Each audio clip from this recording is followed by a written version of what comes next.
When a loved one passes away, they leave behind not just memories, but also a collection of objects, old furniture, outdated clothing, boxes filled with things that once had meaning but now serve no real purpose. For John, the practical approach is the best one. Clear out the clutter, sell anything of value, and dispose of the rest. He sees no reason to hold on to items that merely take up space and collect dust. In his view, keeping too many physical reminders of the deceased only prolongs the grieving process and prevents people from fully moving on with their lives. John argues that human memory is what truly keeps someone alive, not objects.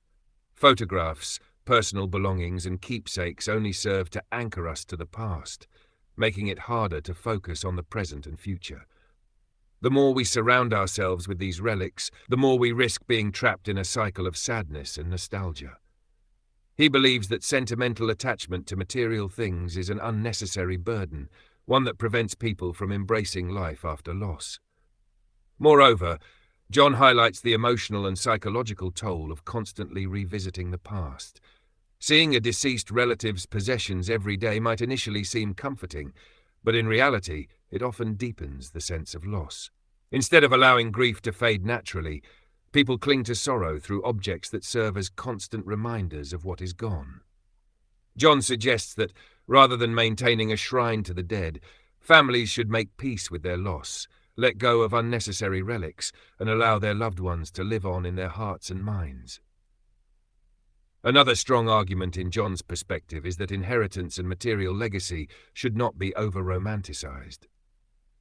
He points out that while some people leave behind valuable estates or meaningful possessions, many simply leave behind an overwhelming burden of things that must be sorted, stored, or discarded.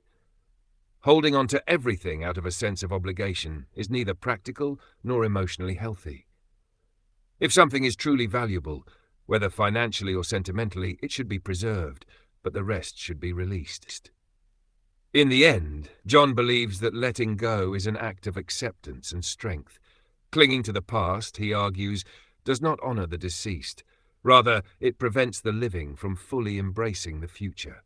He insists that the best way to remember a loved one is not by hoarding their belongings, but by cherishing the lessons and moments they left behind. For Helen, dealing with a loved one's legacy is not just about practicality. It is about respect, history, and family traditions.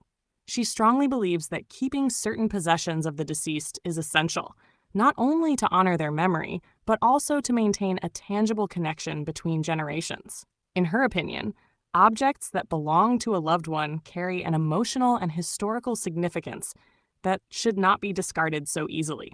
Helen argues that family history should be preserved, and that means keeping photographs, heirlooms, and other artifacts that tell the story of where we come from. She finds it heartbreaking that some people choose to erase all physical traces of the deceased, as if they never existed. She insists that preserving family artifacts is a way to teach future generations about their roots, ensuring that important memories are not lost to time. One of her key arguments is the importance of maintaining a dedicated space for remembrance. She suggests that every home should have a room or a designated area where photographs, meaningful objects, and even letters or journals of the deceased can be displayed. This space would serve as a tribute, a small, personal museum where family members can reflect, share stories, and keep their loved ones' spirits alive. According to Helen, such a practice strengthens familial bonds and reinforces a sense of continuity. Additionally, Helen believes that inheritance is not just about money or property, but also about gratitude. She emphasizes that those who receive something from the deceased should handle it with care and appreciation. In her view, it is a privilege to inherit something rather than an entitlement. She reminds people that the deceased could have spent everything they had, but instead, they left behind something for the next generation. Discarding or selling these possessions without thoughtful consideration is, in her opinion, a sign of disrespect. Helen also rejects the idea that holding on to a loved one's possessions necessarily prolongs grief. Instead, she sees it as a comforting way to celebrate the life of the deceased. She believes that mourning is a natural process, and rather than rushing to move on, people should allow themselves the space to remember and cherish their loved ones.